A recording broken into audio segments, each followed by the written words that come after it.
Durante reunião com governadores do Sul e Sudeste, o ministro da Infraestrutura, Tarcísio Gomes de Freitas, apresentou os problemas causados pelo exagero nas medidas tomadas por alguns governadores ao restringir a circulação de pessoas de forma indiscriminada.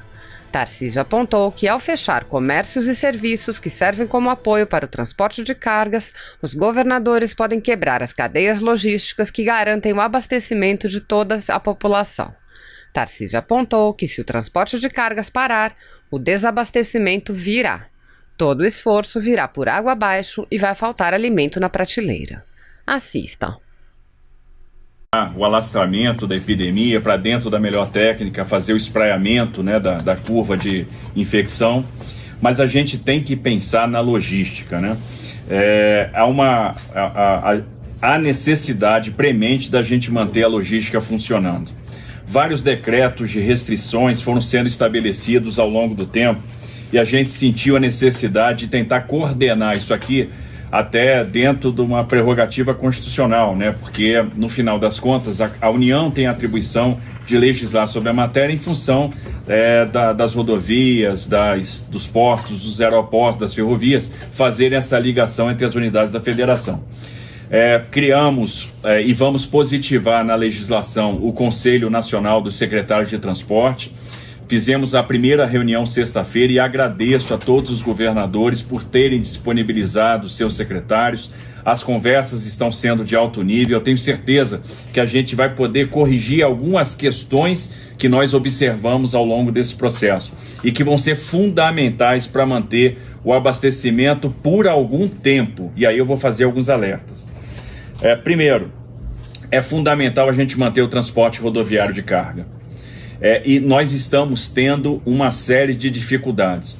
Alguns decretos, quando fizeram os fechamentos de comércio, né, de indústria, fechou bar, restaurante, borracharia, esses decretos eles não fizeram uma exclusão expressa daquelas estruturas de suporte ao transporte. E elas têm que funcionar, porque senão o caminhoneiro não vai ter condição de operar. O caminhão vai continuar quebrando, vai continuar necessitando de reparo em pneu, vai precisar ter que ir para borracharia, oficina mecânica, enfim. Então nós precisamos ajustar essas coisas para que o caminhoneiro possa trabalhar. Os caminhoneiros estão reclamando muito da falta de alimentação na beira da estrada. E aí o que vai acontecer? Eles vão começar a encostar o caminhão porque eles não estão tendo condição de trabalho. Senhores, eu me comunico, eu estou em 70 grupos de WhatsApp de caminhoneiros. Cada grupo tem em torno de, média de 200 caminhoneiros. Então eu me comunico quase que diariamente, na medida do possível, com 14 mil caminhoneiros que representam uma massa de 2 milhões de caminhoneiros que estão rodando em nossas estradas. Há uma situação de desespero por falta de estrutura de suporte. Eu vou me permitir ler uma mensagem que eu recebi hoje, e eu tenho recebido várias, e peço desculpas e preciso ser breve, eu sei disso, mas eu recebo todo dia mensagem como essa. Bom dia, ministro, meu nome é Antônio Gomes, sou caminhoneiro autônomo, estou em Tubiara, Goiás, com o caminhão parado. Estou citando o exemplo de Goiás, não está aqui na nossa videoconferência, mas acontece em todos os estados. Impossibilidade de seguir viagem, pois estou com 3 molas quebradas, um pneu furado. Mas o prefeito mandou fechar tudo, fechar borracharia, casa de peça, oficina mecânica. Por favor, nos ajude, estamos morrendo. Vários caminhoneiros têm dito, eu vou parar, eu vou deixar de trabalhar, porque eu não tenho mais condição de trabalho. E aí, o desabastecimento virá. Todo esforço que os senhores estão fazendo, e é um esforço louvável, irá por água abaixo, porque vai faltar o alimento na prateleira. Isso pode acontecer tão mais rápido ou tão mais breve quanto a gente puder perceber a necessidade de manter determinadas estruturas funcionando. Nós estamos tentando incentivar os caminhoneiros. Passei o final de semana conversando com lideranças. Vamos liberar a partir de hoje a pesagem em rodovias federais administradas diretamente, em rodovias federais concedidas. Combinamos com as concessionárias de rodovia que não haverá reequilíbrio econômico e financeiro nos contratos em função dessas pesagens. Os centros de atendimento ao usuário fornecerão equipamentos de proteção individual para o trabalho. O caminhoneiro está pedindo coisa muito simples. Eles falam às vezes: ministro, eu preciso do EPI, eu preciso de uma máscara, eu preciso de uma luva. E nós vamos fornecer isso nos centros de atendimento ao usuário nas concessionárias, nos postos do SESC Senat. Nós vamos incluir os caminhoneiros na campanha de vacinação da gripe também. Agora é importante, por exemplo, em alguns estados, as instalações do SESC Senat, que vão ser bases de apoio para nós, bases de apoio importantes, elas precisam funcionar. A gente precisa dessas instalações de suporte que o caminhoneiro conhece, a gente consegue coordenar melhor essa ação de suporte, de triagem de saúde. Então é importante que essas instalações estejam abertas. Algumas indústrias já têm nos procurado dizendo: olha, vou ter dificuldade de fornecer papel, vou ter dificuldade, a indústria química está preocupada porque vai ter dificuldade de fornecer cloro, de fornecer insumos para o próprio abastecimento de água, que vai ser fundamental também nesse momento.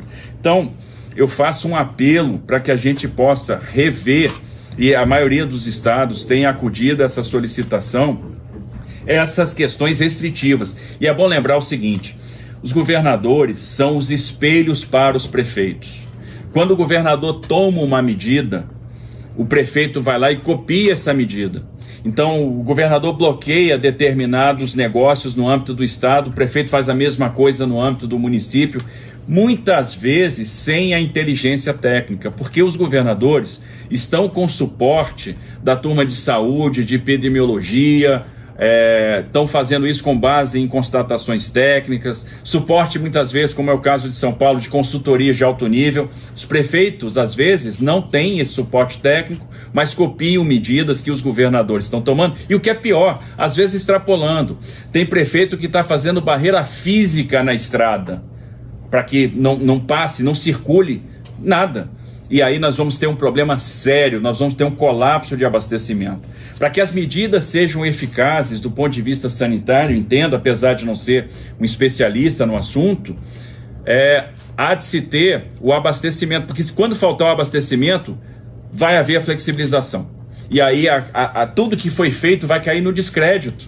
Então é necessário a gente pensar naquilo que tem que funcionar neste momento, porque senão a gente não vai ter onde fazer manutenção das ambulâncias, porque as concessionárias estão fechadas, não teremos as oficinas, não teremos as borracharias, por exemplo, boa parte dos pneus consumidos pelos caminhões hoje no Brasil são pneus recalchutados, recapados. E a indústria que trabalha com essa recalchutagem tem que funcionar, porque daqui a pouco vai faltar pneu no mercado. E essas coisas são rápidas. Então eu peço atenção para isso. Outra situação que está acontecendo: proibição de realização de obras em alguns estados. Senhores, estamos no período de chuvas. Nós estamos tendo problemas com rodovias, principalmente no Sudeste e no Nordeste. Hoje a 232 arrebentou. Então, se nós não conseguirmos chegar para fazer manutenção das rodovias, as rodovias vão ficar interrompidas, porque bueiro vai continuar estourando, continua chovendo. Hoje a 232 arrebentou em Pernambuco. Nós tivemos uma série de problemas no Espírito Santo, vamos ter queda de barreiras eventualmente se chover. Tivemos problemas em Minas Gerais, quedas de barreira, interrupções de rodovia, estouro de bueiro. Se a gente não conseguir chegar para fazer a manutenção, nós não vamos conseguir restabelecer o fluxo, vamos ter um problema de circulação de mercadorias e isso vai gerar o desabastecimento. Uma coisa que nós estamos fazendo, transporte aéreo vis-à-vis transporte rodoviário interestadual de passageiros. A situação do transporte aéreo, está todo mundo muito preocupado com os aeroportos. Vamos fechar aeroportos? Acho que não é adequado, não dá para fechar. Senhores, nós temos 26 mil brasileiros no exterior que vão precisar ser repatriados, vão precisar chegar ao Brasil. É lógico, e dá para fazer toda uma coordenação de vigilância sanitária federal com vigilância dos estados para fazer o suporte e o monitoramento dessas pessoas. Mas não podemos lembrar que ainda na crise, ainda que eles estejam vindo do exterior, são brasileiros e precisam do nosso acolhimento. Além disso, é bom lembrar que a balança comercial brasileira no que diz respeito a medicamentos e insumos médicos é extremamente negativa. Nós vamos precisar, neste momento, importar insumo para a fabricação de álcool em gel, porque o emulsificante é importado. Nós vamos precisar trazer máscaras que estão sendo compradas no exterior, respiradores estão sendo comprados no exterior. Muitos desses produtos estão vindo no porão dos aviões. E a malha aérea ia ficar completamente paralisada já a partir dessa semana. O que nós estamos fazendo?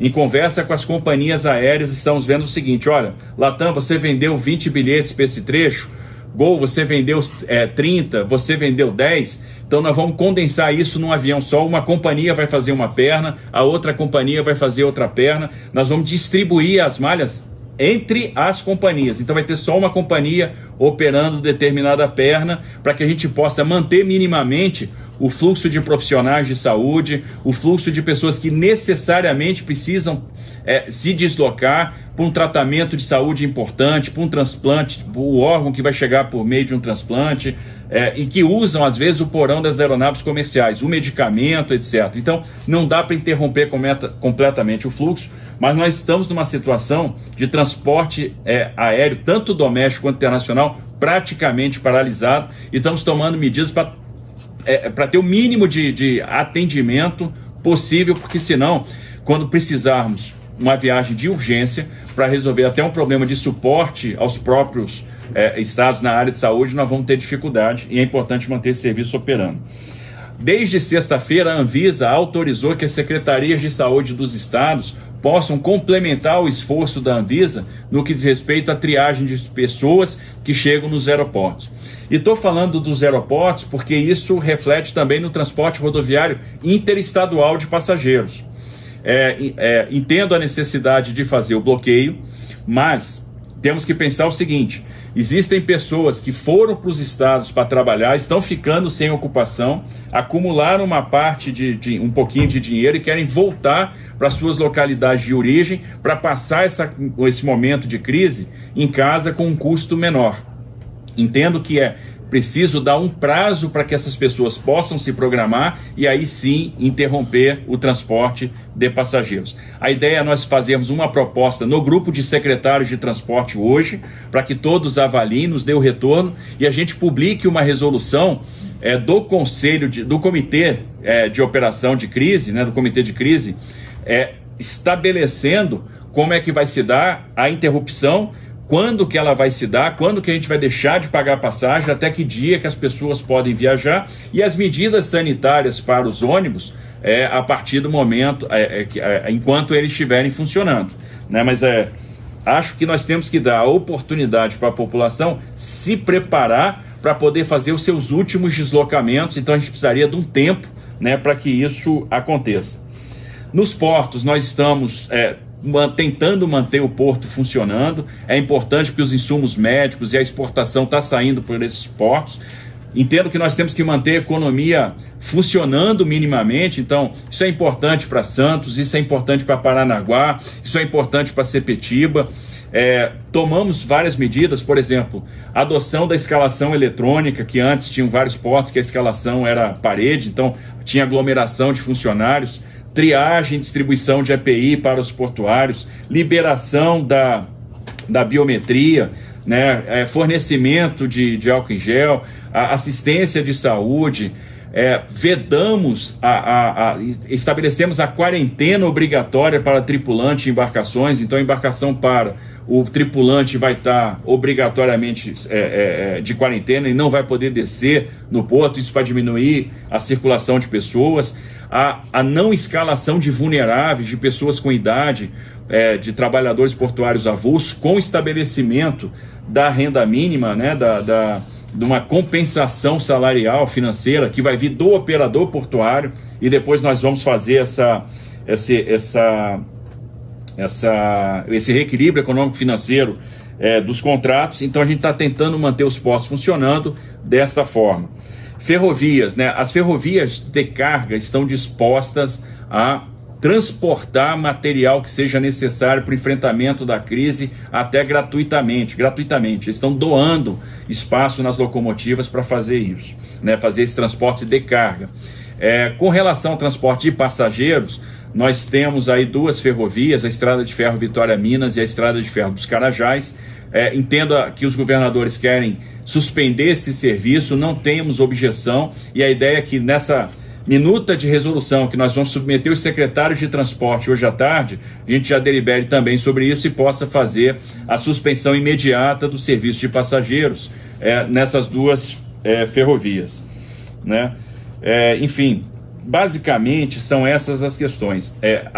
Eu peço atenção para a questão da manutenção da rodovia, das empresas que vão ter que fornecer insumos para que a gente possa fazer essa manutenção, das oficinas, das borracharias, para que a gente mantenha o transporte rodoviário de carga. E outra coisa, nós precisamos de uma atitude positiva para os profissionais do transporte. A gente tem visto várias homenagens, justas homenagens aos profissionais da saúde, aos profissionais da segurança pública. Está na hora da gente fazer a mesma coisa para os profissionais de transporte, porque eles estão com medo. Eles estão com medo de trabalhar, eles estão querendo encostar os seus caminhões, cuidar das suas famílias, não fazer o transporte. E se a gente não for rápido, nós vamos enfrentar o desabastecimento. Pode ser que daqui a pouco a gente não tenha determinados produtos em prateleira. E, gente, como o isolamento é total e muito provavelmente necessário, as indústrias vão deixar de produzir determinados insumos, porque também não adianta ter o transporte funcionando se o cara não tiver o que carregar. Eu preservo a indústria de alimento, mas não preservo a indústria de embalagem. Em algum momento nós não vamos perceber alguma coisa, e aí nós vamos ter desabastecimento. Se houver o desabastecimento, vão ter o caos instalado e as medidas sanitárias corretas poderão passar a ser questionadas pela sociedade. Então é muito importante que a logística funcione nesse momento. Entendo que a criação do grupo agora de secretários de transporte foi um grande ganho nessa coordenação. A primeira reunião foi excepcional em termos de medidas. Houve um desconforto com relação à publicação da MP final de semana, que tratou, por exemplo, do transporte intermunicipal. Isso já foi conversado e para ter o caminho mais rápido, a Anvisa, no dia de hoje, vai estabelecer uma delegação de competência para as autoridades de vigilância estaduais darem o suporte técnico para que o transporte intermunicipal possa ser cancelado. O que está acontecendo, então? Os secretários trazem um problema. Nós erramos, por exemplo, na publicação de uma medida provisória num dispositivo, isso desagradou. Traz para cá, a gente vai tomar uma providência para corrigir. A mesma coisa, saiu um decreto no Estado, eles estão botando os decretos no grupo, e a gente olha e diz, gente, acho que faltou uma excepcionalização mais clara disso, a gente pode resolver o problema nesse aspecto. Então isso é importante. Então a gente está conseguindo ajustar os decretos. Gente, o porto também vai. E aí nós vamos fechar o porto? Vamos bloquear a economia como um todo? Fechamento, isolamento total? Talvez isso não seja possível. Algum nível de risco, infelizmente, nós vamos ter que correr. Porque se eu quiser o nível zero de risco, vai ter desabastecimento. Vai ter desabastecimento. Isso vai ficar na conta do governador. Vai ficar na nossa conta. A população não vai entender. Então a gente precisa ter equilíbrio. Será que a gente não consegue estabelecer algum tipo de medida sanitária nos postos de combustível, nos restaurantes da estrada? Está faltando o básico nas estradas. O caminhoneiro não está tendo onde lavar a mão. Não tem às vezes a disponibilização de uma torneira digna com água e sabão. Eles estão pedindo, na verdade, condição sanitária nos banheiros. Agora, proibir o cara de fazer a refeição, será que é o caminho adequado? Essa pergunta nós temos que nos fazer. Porque se nós matarmos o transporte rodoviário de carga, principalmente, nós vamos ter o efeito da greve dos caminhoneiros de 2018 combinado com a crise do coronavírus. E eu tenho certeza que ninguém quer isso. Então, a nossa responsabilidade aqui no Ministério da Infraestrutura e a responsabilidade das secretarias de transporte nos estados será manter essa logística funcionando. E lembre-se que os governadores são espelhos para os prefeitos. O que o governador está fazendo está sendo copiado pela prefeitura. Então, a gente tem que ter muita coordenação e muita inteligência nessas medidas para não gerar uma crise de abastecimento, para não faltar o cloro, para não faltar o insumo para o tratamento de água, para não faltar o produto químico para tratamento de água, para não faltar o papel higiênico. E nós precisamos de mensagens de apoio para o caminhoneiro, para ele se sentir estimulado, porque o que está acontecendo nas estradas? E eu recebi isso de um caminhoneiro também, e eu vou ler para os senhores. Num posto na estrada, proibida a utilização, a entrada de motoristas para utilizar o ambiente, isso está acontecendo em empresas também, proibida a entrada de motoristas para utilizar o ambiente de vestuário e refeitório. A permanência de motoristas será restrita. Então, assim, estão tratando o caminhoneiro agora como um leproso, porque ele pode ser um veículo. Gente, claro que pode, mas esse cara está transportando a nossa carga, vai garantir o nosso sustento, o abastecimento dos supermercados.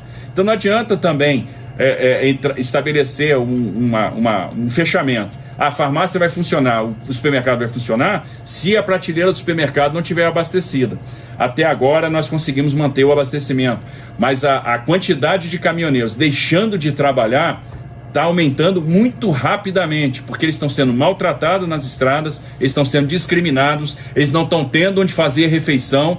E aí é o meu apelo aos senhores, nós temos que rever isso imediatamente. Sei que alguns governos do estado já reviram, né, já estão preocupados com isso, mas a gente corre sim um risco de desabastecimento, a gente precisa andar rápido para que isso não aconteça e a gente mantenha pelo menos essa parte funcionando convenientemente. Perdoe-me porque talvez tenha me estendido um pouco mais, e eu acho que a necessidade me obriga até a ser um pouco enfático em algumas questões, e cumprimento a todos, porque estamos vendo aqui esforço sincero, estamos vendo aqui muita vontade de resolver os problemas nos seus estados, muito empenho, muita preocupação.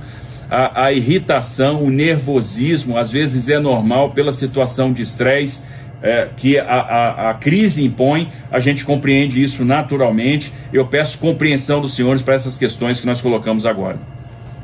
Se você apoia Jair Bolsonaro, curta este vídeo, manifeste a sua opinião e compartilhe para que a vontade do povo brasileiro seja conhecida. Inscreva-se no canal para ter acesso gratuito ao nosso conteúdo. Uma produção Folha Política.